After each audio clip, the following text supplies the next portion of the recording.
Alright, I got it all set up in my shop press.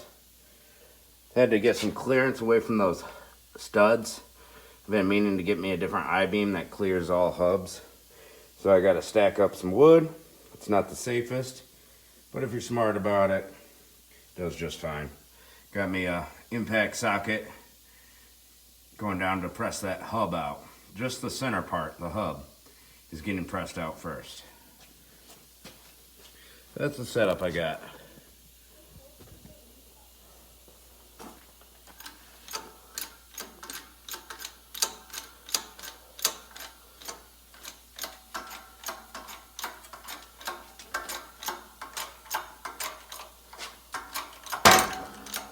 There we go.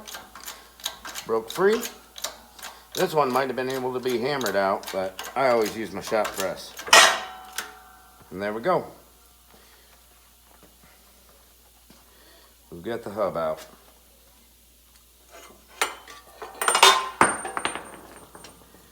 You can see the inner race is stuck on the hub. If you got to reuse your hub, I got a trick to getting those off.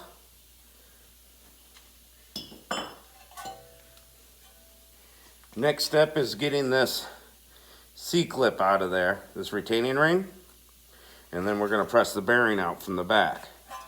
I'm going to spray this down and start working it. They could be a real pain to get out sometimes. Sometimes they come right out. But I'm going to get that ring out and come back to the bench, or the shop press.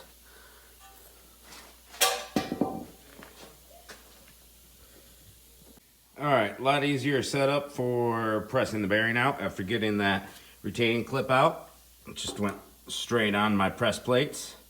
I don't recommend staggering sockets out like that, but I didn't feel like raising up my I-beam closer. So this should just press out. The hub came out so easy, retaining ring came out easy. So this should just press right out.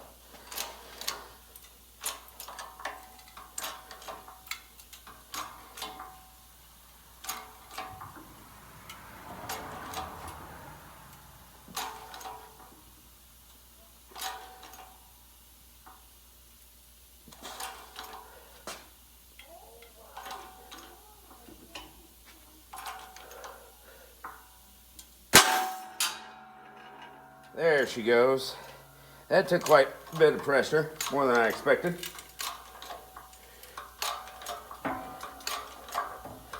I used a little plate from my race and bearing installer kit that was perfect shape. You want to press on the outside metal lip of the wheel bearing to get it all to come out.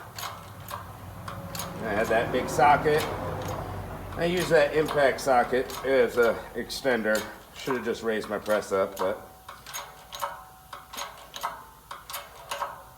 worked out just fine.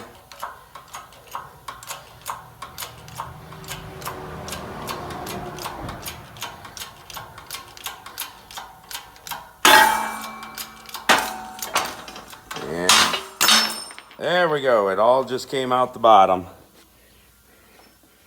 Just like that. All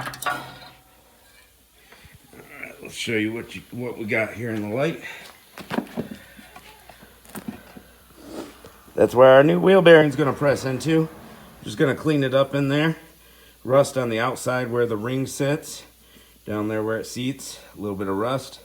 Just gonna get her cleaned up and wait for the wheel bearing to show up.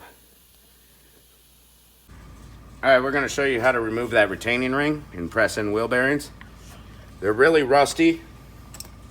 I sprayed this one down with some PB Blaster. Just going to remove any built up rust here that keeps the ring from coming out.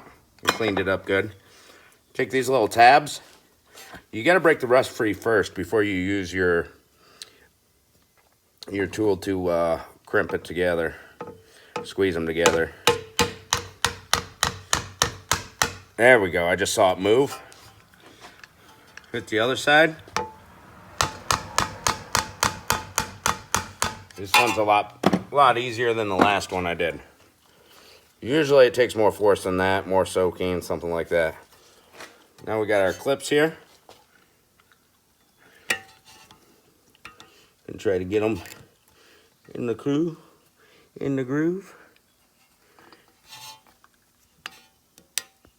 There we go. I got it squeezed together. We're gonna put a flat head in right here and pry upwards. They usually come shooting out just like that. That's how you remove a retaining ring. With your snap ring pliers and screwdriver hammer, a little PB blaster, something to clean the rust off. That's how you get rid of them suckers. Trying to get this video right. There we go. That should be close enough. Alright guys, we're ready to press the new bearing in. Put a little grease on it to help it slide in with the press. Your goal is to get something that fits on the outside edge of the race. You can use the old bearing. I've got this bearing press plate right here. I use, whenever possible, Timken lifetime warranty wheel bearings. They seem to hold up the best. You get what you pay for with press-in style wheel bearings. Now I'm doing this with the shop press because I don't have my bearing press right now. Loaned her out. It looks kind of like this set right here, except for this is different. It's got like threads on it, and you put a plate on one side and the other side and squeeze that bearing together. I'm sure there's videos on that tool. You can rent it from any big auto parts store. We're just gonna press it in with the shop press. The goal is to get it as straight as possible and then start pressing in till she bottoms out. I kind of started her in there by hand straight.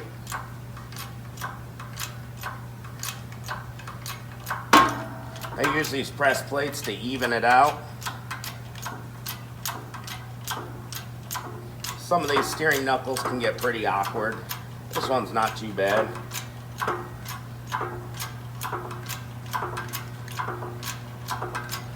This one's pressing in nice and smooth. I love it. I got that bore real nice and clean. So we're just gonna press it in until it bottoms out. Once it bottoms out, you don't want to keep on pressing.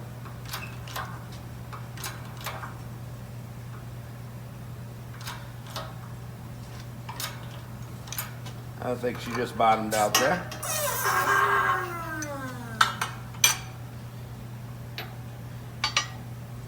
Yep, looking good.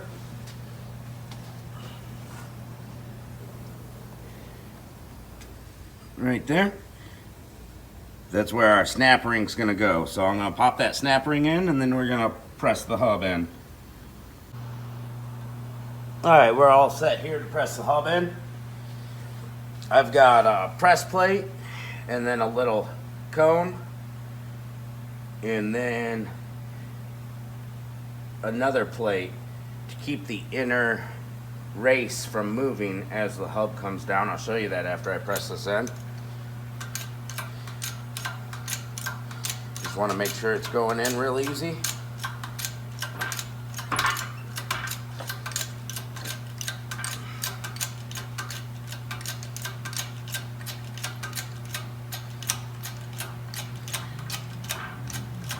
And the hub should bottom out on the bearing.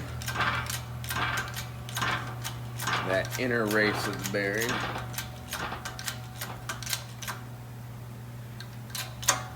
There it is.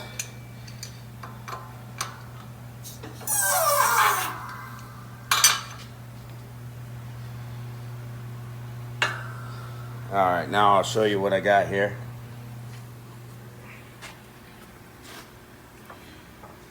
Lift this guy up. Heavier than it looks. See, that's just a little balancing cone from an old machine I have. This guy stayed in here because of the grease. Alright, so I put that on there so that this inner race right here would not press out as we're pressing the hub in. If you're doing it with a shop press, that's the only real important thing to remember when pressing the hub in.